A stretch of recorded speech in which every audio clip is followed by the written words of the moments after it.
Hubo un tiempo, antes de que el agua cubriera los montes más altos, en que la tierra tembló bajo un paso que no era humano. Un tiempo donde lo prohibido caminó entre nosotros, y la gloria del cielo se vio empañada por la sombra de los gigantes. El cielo se inclina hacia la tierra. Hubo una era, antes de que el tiempo se contara en siglos y las crónicas se escribieran en papel, en la que el mundo respiraba con una intensidad que hoy nos parecería abrumadora. La tierra era un jardín de proporciones colosales, un escenario de una pureza tan vibrante que las fronteras entre lo material y lo invisible eran casi inexistentes. En ese entonces, los hombres y mujeres de la primera estirpe caminaban bajo cielos de un azul profundo, multiplicándose en los valles y extendiendo sus manos hacia los frutos de una naturaleza que aún no conocía la espina ni el cardo. Pero mientras la humanidad florecía en su inocencia primitiva, en las esferas de la luz eterna, en esos dominios donde el pensamiento da forma a la realidad, algo comenzó a agitarse. Los vigilantes, seres de una naturaleza radiante y una sabiduría que precedía a la formación de las montañas, posaron su mirada sobre el mundo de los mortales.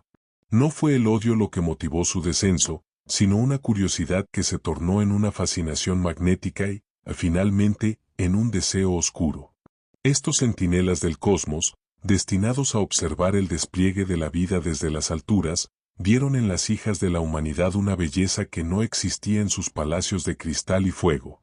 Era una belleza ligada a la tierra, a la fragilidad, a la calidez de la sangre y al pulso de la materia. Esa atracción se convirtió en una marea interna que los arrastró lejos de su propósito original. En las cortes del cielo, el silencio fue reemplazado por el susurro de la rebelión. La idea de cruzar el umbral prohibido, de descender y tocar lo que solo debían proteger, se volvió una obsesión colectiva entre aquellos que decidieron que la luz ya no era suficiente si no podían conocer las sombras de la carne. El pacto se selló en el silencio de las alturas. 200 de estos soberanos celestiales, liderados por voluntades que ya no aceptaban el orden establecido, decidieron que el riesgo de la caída era un precio aceptable por la posesión de lo prohibido. El descenso no fue una caída accidental, sino una invasión deliberada. El monte Hermón, una cumbre que desde entonces cargaría con el peso de lo sagrado y lo maldito, fue el lugar donde sus pies tocaron por primera vez el suelo firme. En ese instante, la atmósfera de la Tierra vibró con una frecuencia desconocida. La naturaleza misma sintió la intrusión de una energía que no pertenecía a su ciclo biológico. Los vigilantes no llegaron como mendigos, sino como conquistadores de una belleza que reclamaron por la fuerza de su sola presencia. Al mezclarse con los seres humanos, estos seres trajeron consigo una atmósfera de irrealidad. Imaginen la conmoción de las tribus antiguas al ver a estos seres de estatura majestuosa, cuyos ojos contenían el brillo de soles lejanos y cuyas voces tenían el peso del trueno. No hubo resistencia, pues la humanidad se vio deslumbrada por la gloria externa de estos visitantes. Los vigilantes tomaron a las mujeres que eligieron, estableciendo un vínculo que violaba las leyes más fundamentales de la creación. En ese acto de unión, lo eterno intentó anclarse en lo efímero, y el espíritu puro se encadenó a la densidad del cuerpo. Fue una boda entre el cielo y el barro que engendraría una era de maravillas, pero también el inicio de una oscuridad que ningún sol terrenal podría disipar. A medida que estas uniones se consolidaban, el mundo empezó a cambiar su fisionomía. La presencia de los seres celestiales entre los hombres alteró la estructura misma de la sociedad. La sabiduría que estos seres poseían comenzó a filtrarse en la cultura humana, no como un don para el crecimiento, sino como una herramienta de poder. La humanidad, que hasta entonces vivía en una simplicidad ligada a los ciclos del sol y la lluvia, se vio repentinamente arrojada a un mar de conocimientos que superaban su capacidad de contención. Los vigilantes se convirtieron en reyes, en legisladores y en maestros de secretos que la tierra no estaba lista para albergar. El equilibrio que sostenía la vida se vio perturbado por una ambición que ya no tenía límites humanos. En el vientre de las mujeres que se unieron a los seres de luz, algo extraordinario y aterrador comenzó a gestarse. No eran embarazos comunes, la materia misma se estiraba y se transformaba para dar paso a una descendencia que desafiaría toda lógica. La tierra sentía el peso de lo que estaba por venir, una premonición de que el linaje de los hombres nunca volvería a ser el mismo. El misterio de su elección, esa decisión de abandonar las alturas por la densa calidez de la tierra, fue el primer paso de un drama que envolvería al mundo entero. La era de los dioses caminando entre los hombres había comenzado, pero en el eco de sus pasos ya se escuchaba el murmullo de una tormenta que, tarde o temprano, vendría a reclamar el orden que había sido roto. La unión prohibida. El asentamiento de los vigilantes sobre la faz del mundo no fue un evento fugaz, sino un proceso de asimilación que transformó la geografía del espíritu humano. Tras el descenso en las cumbres del Hermón, aquellos seres de luz no se mantuvieron como observadores distantes, sino que se integraron en el tejido mismo de las aldeas y ciudades de la primera humanidad. Imaginen el impacto de una presencia que no proyectaba la misma sombra que un hombre común, cuya piel parecía retener el fulgor de un mediodía eterno y cuya palabra poseía una autoridad que doblegaba el instinto. La unión no fue solo física, fue una amalgama de voluntades. Las hijas de los hombres, deslumbradas por la majestuosidad de estos soberanos celestiales, se convirtieron en el puente por el cual lo sobrenatural se ancló definitivamente en el barro. Esta mezcla de sangres y esencias fue el primer gran cisma de la creación, un acto que las tradiciones más antiguas describen como el momento en que el cielo se vació de su orden para llenar la tierra de una belleza turbulenta y ajena. En las cámaras de piedra y bajo los techos de paja de aquel mundo joven, se llevaron a cabo ceremonias que desafiaban la comprensión biológica. No eran simples uniones carnales, sino rituales de transferencia donde los vigilantes, poseedores de una energía que el cuerpo humano apenas podía contener, intentaban fundir su inmortalidad con la fragilidad de sus compañeras terrestres. El resultado fue una alteración del pulso de la vida. Las mujeres que se unieron a estos seres experimentaron una transformación que las alejó de sus propias tribus. Sus mentes se abrieron a lenguajes olvidados y sus cuerpos se convirtieron en los recipientes de una simiente que portaba la memoria de las estrellas. En ese intercambio, el hombre común quedó relegado a un segundo plano, observando con una mezcla de envidia y pavor cómo su linaje se entrelazaba con fuerzas que no podía controlar ni entender. La unión prohibida fue, en esencia, el fin de la humanidad tal como el destino original la había concebido. Con la consolidación de estos vínculos, los vigilantes comenzaron a entregar a sus esposas y a los hijos que ya empezaban a crecer en sus vientres, los secretos que habían sido guardados bajo llave en las bibliotecas del firmamento. No se trataba de una enseñanza gradual, sino de una revelación abrupta y violenta de conocimientos que la mente humana no estaba preparada para procesar. A medida que la intimidad entre ambas razas crecía, también lo hacía la transmisión de artes oscuras y técnicas de manipulación de la materia. Los soberanos caídos enseñaron a las mujeres el poder de las raíces y las hierbas, no para la sanación sencilla, sino para la alteración de la voluntad y la creación de filtros que nublaban el juicio. Les entregaron el arte de los cosméticos, enseñándoles a pintar sus párpados con polvos de antimonio para capturar la mirada de los poderosos y a usar joyas que no eran simples adornos, sino amuletos cargados con una vibración que atraía o repelía las energías del entorno. Mientras tanto, a los hombres se les entregó el secreto del hierro y el fuego. Antes de esta unión, la guerra era un conflicto de fuerza bruta y madera. Después de los vigilantes, se convirtió en una ciencia de la destrucción. Se les enseñó a arrancar los metales de las entrañas de la tierra y a forjar espadas que podían partir el mármol, escudos que resonaban con un eco que infundía terror en los enemigos y flechas cuya punta estaba bañada en la ponzoña de conocimientos prohibidos. La transgresión del orden celestial se manifestó así en un avance tecnológico desproporcionado, una civilización que crecía en poder externo mientras su integridad interna se desmoronaba. El velo de la simplicidad fue rasgado para siempre, reemplazado por un mundo de reflejos, metales brillantes y una ambición que ya no miraba a la tierra, sino que pretendía igualar la soberbia de los cielos que sus maestros habían abandonado. La atmósfera de la tierra, saturada por estas uniones, se volvió densa y eléctrica.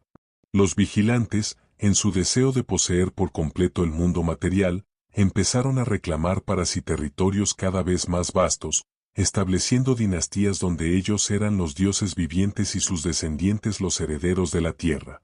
La mezcla de lo divino con lo humano generó un campo de resonancia que afectó incluso a los animales y a las plantas. Se dice que en las zonas donde estas uniones eran más frecuentes, la naturaleza crecía con una exuberancia monstruosa, los frutos eran excesivos y las bestias empezaban a mostrar signos de una inteligencia maliciosa y extraña. El orden de cada cosa según su especie fue ignorado en favor de un experimento cósmico de proporciones aterradoras.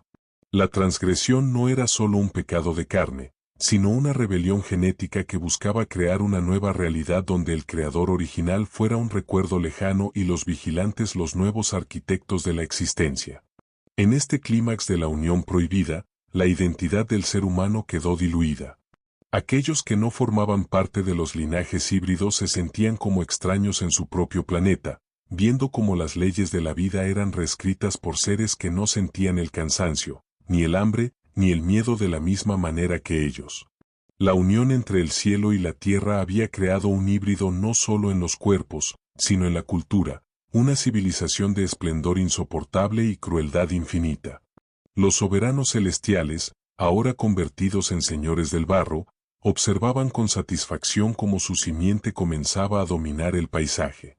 Pero en las profundidades de ese éxito, se gestaba la mayor de las amenazas, los niños que estaban por nacer, aquellos que llevarían en sus venas la luz de los ángeles y la sed de los hombres, los futuros colosos que convertirían el llanto de la tierra en su propia música de guerra. El nacimiento de los colosos. El momento en que los primeros hijos de los vigilantes abrieron los ojos al mundo, el aire de la tierra se volvió denso, como si la atmósfera misma reconociera que el peso de la existencia acababa de multiplicarse. No fue un nacimiento común, fue la eclosión de una fuerza que desafiaba la estructura del hueso y la resistencia de la carne. Los nefilim no crecieron según el ritmo de las estaciones, sino con una celeridad que aterraba a sus propias madres. En apenas unos veranos, aquellos infantes habían superado la estatura de los hombres más robustos, y sus voces, incluso en la niñez, poseían un registro de frecuencia que hacía vibrar los utensilios de metal y erizaba el pelaje de las bestias. Sus cuerpos eran de una perfección marmórea, pero sus ojos guardaban una profundidad abismal, una mirada que parecía recordar la luz de las esferas celestiales de sus padres, mezclada con la ambición depredadora de la estirpe humana. A medida que estos colosos alcanzaban su madurez, la escala del mundo tuvo que ser rediseñada. Las aldeas de madera y paja se volvieron insuficientes, desmoronándose bajo el solo roce de sus manos. Fue entonces cuando comenzó la era de la piedra megalítica. Los nefilim, poseedores de una fuerza que hacía que el granito pareciera arcilla, empezaron a arrancar bloques de las montañas para construir sus propias moradas. No eran casas, eran monumentos a su propia magnificencia. Cada paso que daban dejaba una huella profunda en la tierra húmeda, y el sonido de su marcha en grupo se confundía con el retumbar de los truenos lejanos. La humanidad observaba desde las sombras de las cuevas o los rincones de las chozas cómo estos seres de dimensiones imposibles se erigían como los nuevos dueños del horizonte, reclamando para sí los valles más fértiles y las cimas más altas, donde el aire era más puro y el cielo parecía estar al alcance de sus dedos. El impacto de los colosos en la civilización antediluviana fue absoluto y devastador. Al poseer el intelecto superior de los vigilantes y la fuerza física de gigantes, los nefilim no se limitaron a vivir en la tierra, sino que la subyugaron. Bajo su dirección, el conocimiento prohibido que sus padres habían entregado a la humanidad se materializó en obras de una ingeniería aterradora. Las ciudades de los colosos se convirtieron en centros de un poder que hoy llamaríamos místico. Levantaron observatorios desde los cuales rastreaban el movimiento de los astros con una precisión que ningún instrumento moderno ha logrado replicar, creyendo que en el mapa del cielo encontrarían la clave para reclamar la divinidad total. La jerarquía de la vida fue invertida. En la cúspide estaban los gigantes, debajo de ellos los linajes híbridos menores, y en la base, una humanidad que servía como mano de obra para alimentar el hambre insaciable de estos nuevos dioses. Pero no solo fue la arquitectura lo que cambió, fue la esencia misma de la interacción social. Los nefilim eran seres de pasiones colosales. Su hambre era vasta, su sed infinita y su ira, un incendio que consumía provincias enteras. Al no encontrar iguales entre los hombres, empezaron a competir entre ellos por el dominio de los recursos y la adoración de las tribus. La guerra se convirtió en una exhibición de poder sobrenatural. Imaginen batallas donde los combatientes no usaban espadas comunes, sino vigas de bronce labrado y piedras que solo 20 hombres juntos podrían mover. El impacto de sus enfrentamientos alteraba el curso de los ríos y provocaba deslizamientos de tierra que sepultaban valles habitados.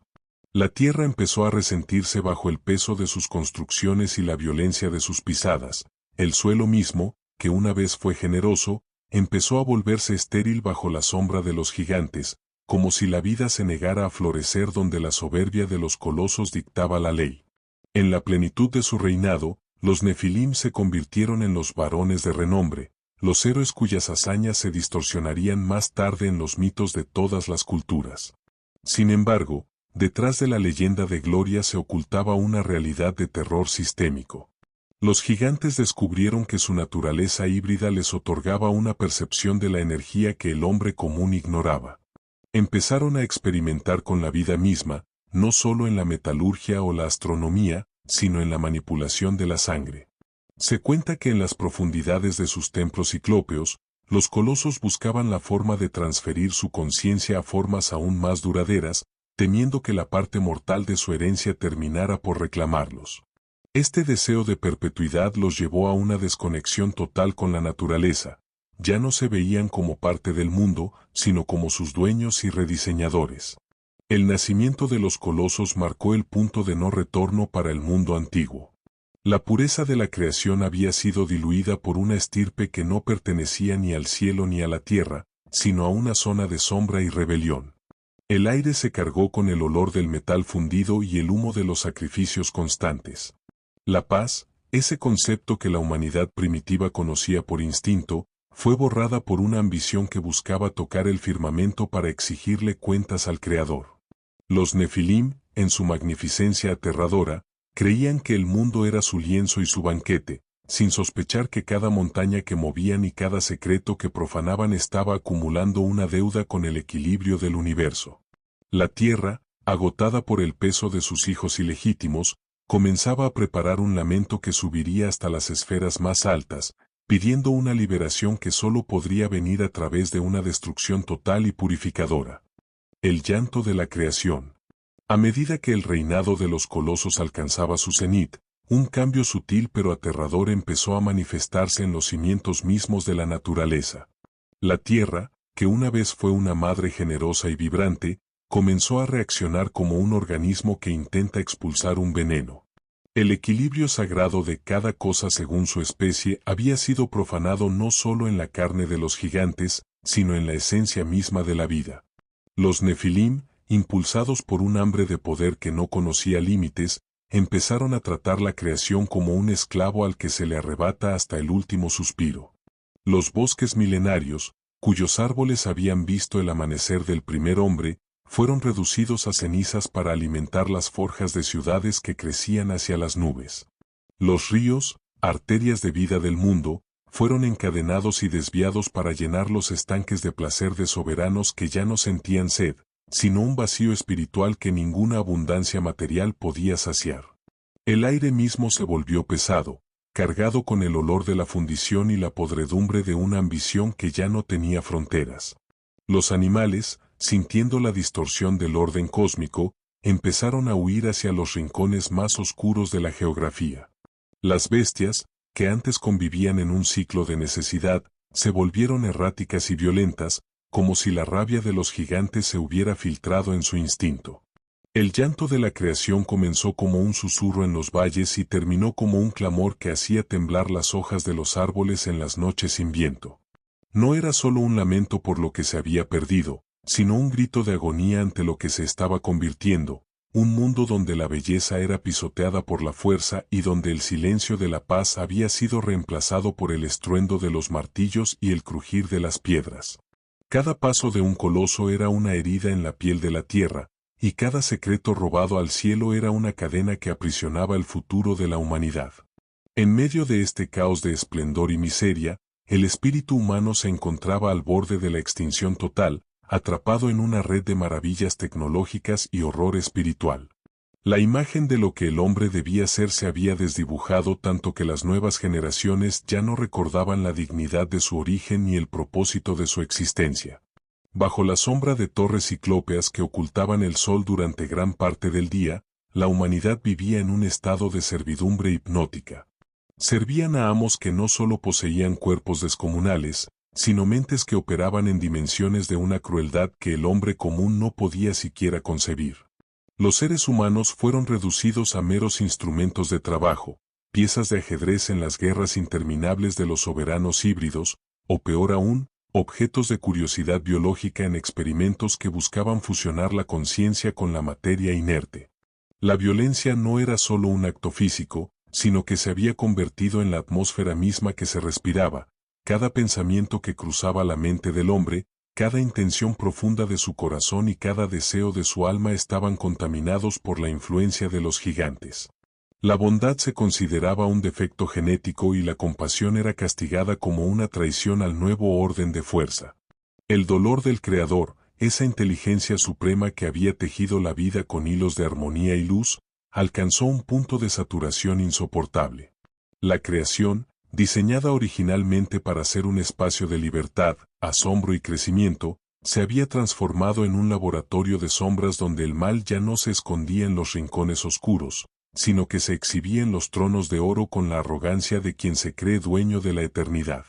La estructura misma del mundo estaba gritando por una liberación que solo podía llegar si todo lo que había sido corrompido era borrado de la faz de la existencia. Si sientes que estas palabras resuenan en lo más profundo de tu ser, si este viaje por las sombras de la antigüedad te invita a reflexionar sobre la luz que aún habita en ti, te invitamos a ser parte de nuestra comunidad. Suscríbete a nuestro canal, Reflexiones y Parábolas que Sanan el Alma, y activa la campana de notificaciones. Aquí, entre relatos épicos y verdades que trascienden el tiempo, buscamos juntos el camino de regreso a la paz y la sanidad que el mundo moderno a veces intenta ocultarnos. Tu presencia es la semilla que hace crecer este campo de sabiduría. El desequilibrio alcanzó su límite cuando los Nefilim, insatisfechos con el dominio de la superficie, empezaron a profanar las profundidades de la vida misma. Se cuenta que en sus laboratorios de piedra, los gigantes comenzaron a mezclar la semilla de los animales con la de los hombres, y la de las bestias con la de las aves, buscando crear sirvientes aún más poderosos o mascotas que reflejaran su propia monstruosidad. El código de la vida estaba siendo reescrito por manos manchadas de soberbia. Fue entonces cuando la tierra, agotada por la carga de estas abominaciones, empezó a emitir señales de un colapso inminente. Los manantiales de agua dulce se volvieron amargos, las flores perdieron su aroma y el sol, a mediodía, parecía palidecer tras un velo de ceniza invisible. La creación estaba pidiendo a gritos un reinicio, una purificación que barriera con la costra de maldad que la asfixiaba. El llanto de la creación fue escuchado en las dimensiones donde el tiempo no existe. La decisión de cerrar esta era no nació de la ira ciega, sino de una misericordia profunda que no podía permitir que la luz se apagara por completo. Si el mal se volvía absoluto, la esperanza moriría para siempre. Por eso, el universo comenzó a reunir sus fuerzas, las mareas empezaron a agitarse con una frecuencia desconocida y las nubes en el horizonte tomaron formas que los observadores de estrellas de los gigantes no pudieron interpretar. La era de los colosos, con toda su tecnología robada y su fuerza indomable, estaba a punto de enfrentarse a un poder que no podía ser herido por espadas de bronce ni contenido por murallas de granito. El escenario estaba listo para que el agua, el elemento más humilde y a la vez más poderoso, reclamara el derecho de la tierra a volver a ser pura. Los héroes de la antigüedad. En el eco de los milenios, los nombres de aquellos que dominaron la tierra antes del gran cataclismo han llegado a nosotros envueltos en el velo del mito y la leyenda. Estos eran los varones de renombre, seres cuya existencia misma desafiaba los límites de lo posible. No eran simplemente guerreros de gran estatura, eran la encarnación de la ambición suprema. Para el resto de la humanidad, estos colosos no eran solo reyes, eran semidioses que caminaban entre los mortales, dejando a su paso una estela de asombro y terror. Su fama no se basaba únicamente en la conquista territorial, sino en la capacidad de realizar proezas que parecían dictadas por las estrellas. Construían ciudades en una sola luna, desviaban el curso de los vientos con cánticos antiguos y poseían una longevidad que los hacía parecer eternos ante los ojos de los hombres efímeros. Esta fama, sin embargo, era una prisión de oro. Los héroes de la antigüedad vivían obsesionados con la perpetuidad de su nombre. Sabían que, a pesar de su herencia celestial, la sangre humana que corría por sus venas los ataba a la finitud de la materia. Por ello, cada monumento que levantaban, cada montaña que esculpían con sus rostros y cada poema que obligaban a las naciones a recitar, era un intento desesperado por vencer al olvido. La cultura de aquel entonces se volcó por completo a la exaltación del individuo. La modestia desapareció del lenguaje y fue reemplazada por una retórica de la grandiosidad. Los varones de renombre se convirtieron en el centro de un culto a la personalidad que abarcaba todos los aspectos de la vida, desde el arte hasta la guerra, convencidos de que mientras su fama fuera absoluta, la muerte no tendría poder sobre ellos. Pero la fama de los gigantes no era una luz que iluminaba, sino una sombra que oscurecía la esencia de todo lo que tocaba. Al buscar la gloria propia por encima de cualquier orden sagrado, estos héroes se convirtieron en tiranos de la realidad. Su renombre estaba cimentado sobre el sacrificio de millones y la explotación de una tierra que ya no podía sostener sus caprichos. En sus cortes, la sabiduría se transformó en astucia y la valentía en crueldad. Los duelos entre estos colosos eran eventos que marcaban el destino de civilizaciones enteras. No luchaban por ideales, sino por la supremacía del ego. Querían ser recordados como los arquitectos del destino, como aquellos que habían superado a sus padres celestiales en la conquista del mundo físico. En este proceso, la verdadera heroísmo, aquel que nace del sacrificio y la protección del débil, fue erradicado y reemplazado por una parodia de poder que solo buscaba la autoexaltación. A medida que sus hazañas crecían, también lo hacía su aislamiento. Los varones de renombre, en su búsqueda de ser únicos, terminaron por ser los seres más solitarios de la creación. No tenían iguales a quienes amar ni superiores a quienes respetar. Su fama se alimentaba del miedo de los hombres y de la envidia de sus pares. Esta dinámica generó una paranoia constante entre los linajes híbridos, cada gigante sospechaba del renombre del otro, y las alianzas se rompían tan rápido como se forjaban en el metal prohibido. La gloria de la antigüedad era, en realidad, un polvorín de resentimientos y vanidades. Aquellos nombres que ellos grabaron en el granito y el bronce, esperando que duraran por siempre, estaban siendo ya marcados por el peso de una justicia que no se deja deslumbrar por los títulos ni por la estatura de los monumentos. La caída de los héroes comenzó mucho antes de que la primera gota de lluvia tocara el suelo. Su caída se gestó en el momento en que decidieron que su fama era más importante que la vida misma. La desconexión con la fuente original de la existencia los dejó vacíos, y ese vacío intentaron llenarlo con más conquistas, más monumentos y más secretos robados al abismo. Pero la fama es un fuego que consume a quien lo alimenta.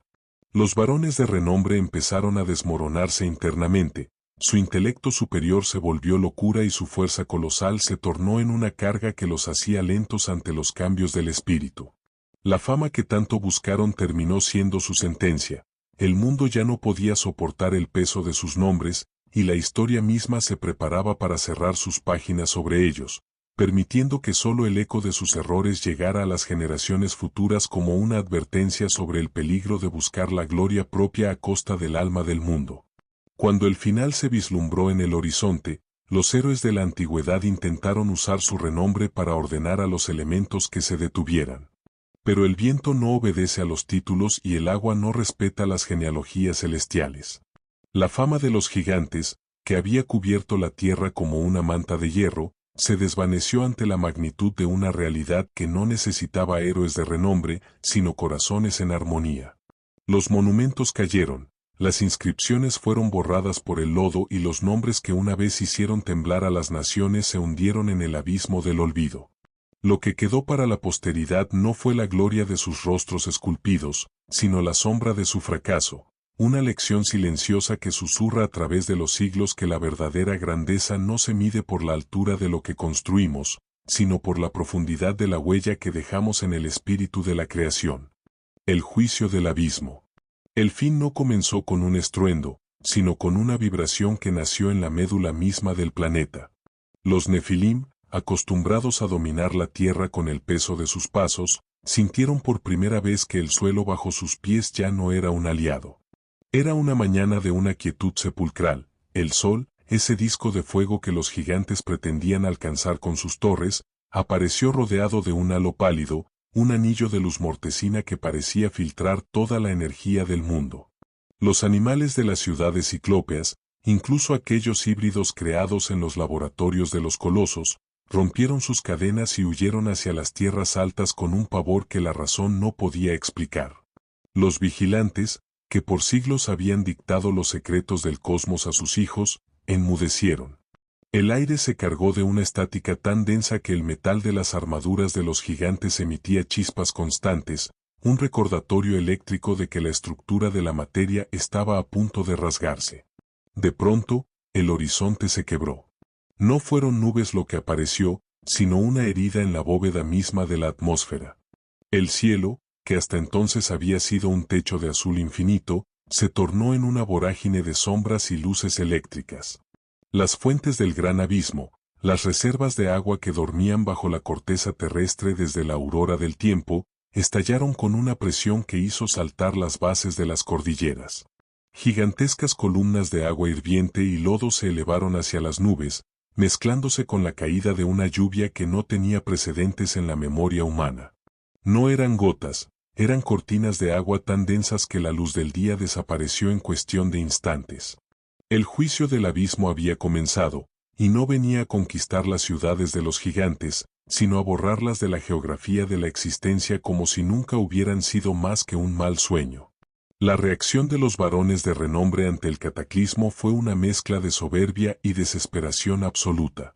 Al verse desafiados por los elementos, intentaron usar su tecnología vibracional y sus encantamientos antiguos para contener las aguas.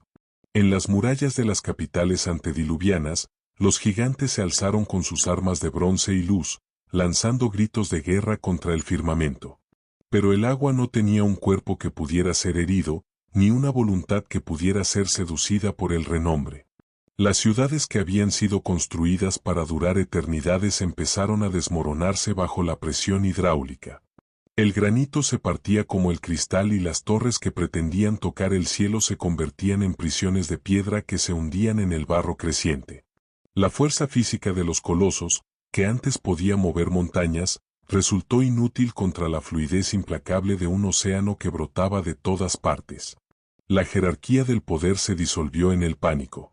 Los reyes Nefilim, que antes se sentaban en tronos de oro, se vieron obligados a trepar por las laderas de los montes, pisoteando a sus propios súbditos en una huida frenética hacia las cumbres.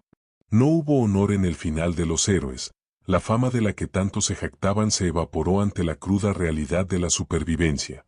Los valles, antes llenos del humo de las forjas y el bullicio de la ambición, se convirtieron en cementerios líquidos. El lamento de la creación, que había pedido justicia por siglos, fue finalmente respondido por el rugido de las aguas que reclamaban su espacio.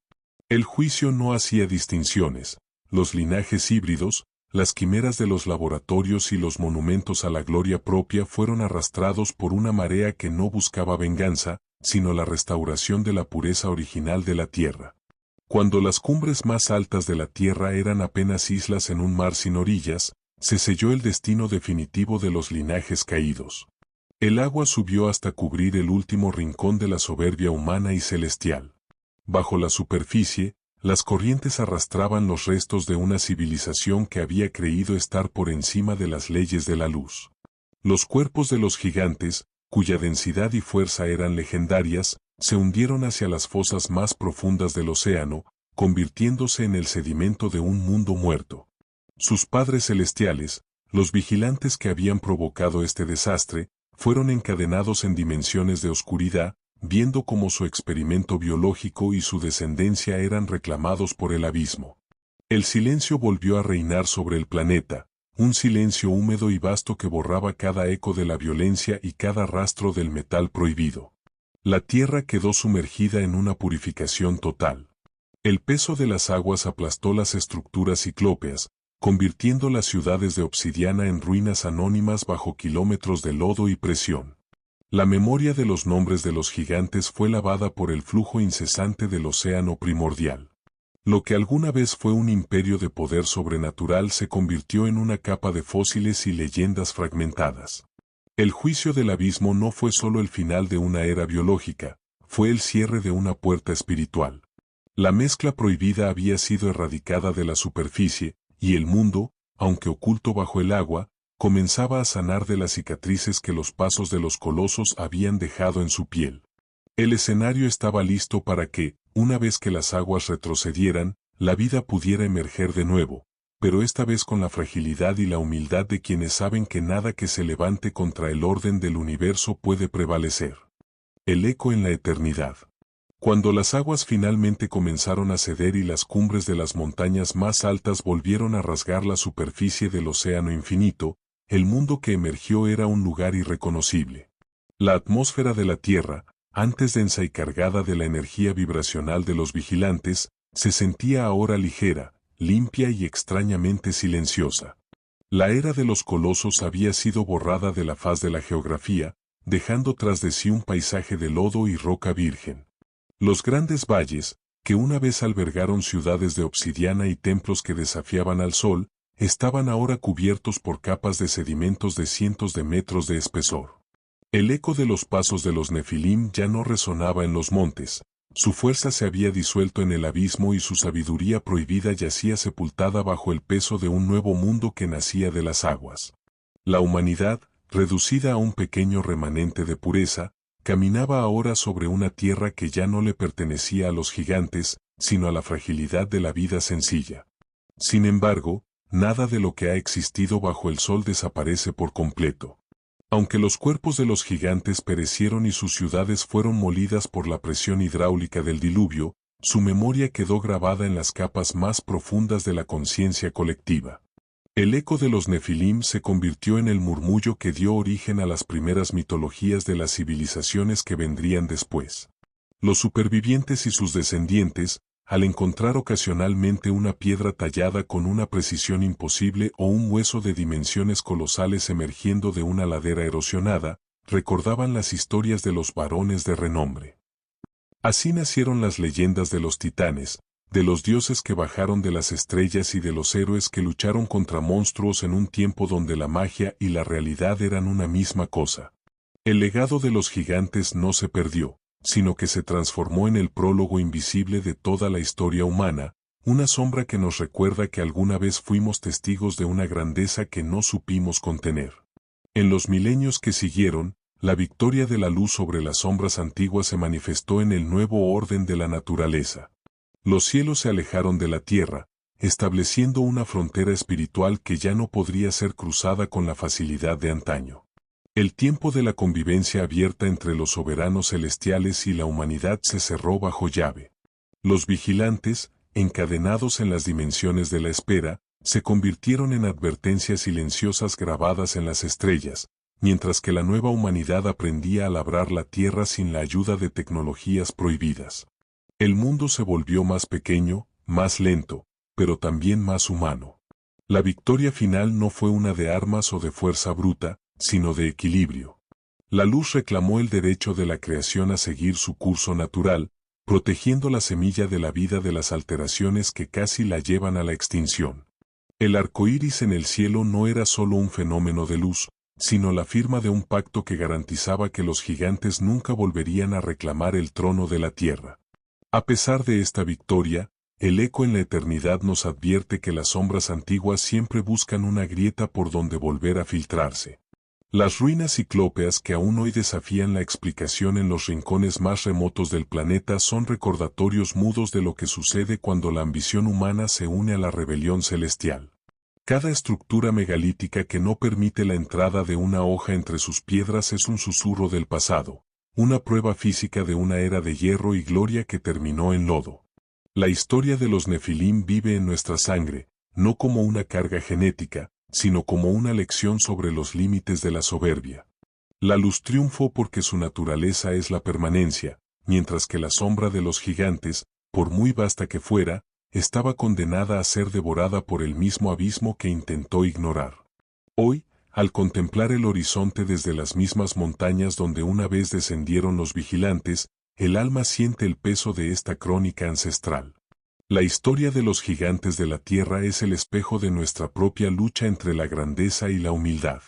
El eco en la eternidad nos enseña que el verdadero poder no reside en la estatura de nuestros monumentos ni en el renombre de nuestros nombres, sino en la capacidad de vivir en armonía con las leyes que sostienen el universo. Las sombras antiguas han sido vencidas, pero su historia ha sido preservada para que la humanidad nunca olvide el precio de la desmesura. La luz sigue brillando sobre los valles donde alguna vez caminaron los colosos, recordándonos que el mundo es ahora nuestro, no para dominarlo con violencia, sino para cuidarlo con sabiduría.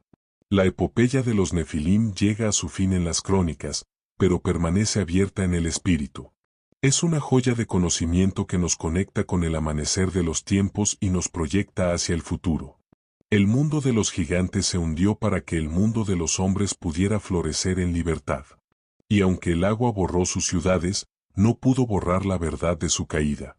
La victoria de la luz es eterna porque es silenciosa, constante y pura, a diferencia del estruendo de los colosos que se ahogó en su propio orgullo. Así, cerramos el libro de los gigantes, dejando que sus sombras descansen en el fondo de los océanos, mientras nosotros seguimos caminando bajo el sol, portadores de un legado que fue rescatado de la oscuridad absoluta para ser entregado a la posteridad. El despertar del alma. Aquí termina la crónica de los tiempos olvidados, pero el viaje de tu espíritu apenas comienza. Hemos caminado entre las sombras de colosos y hemos escuchado el rugido de las aguas que purificaron el mundo. Ahora, es momento de regresar al presente con el corazón renovado.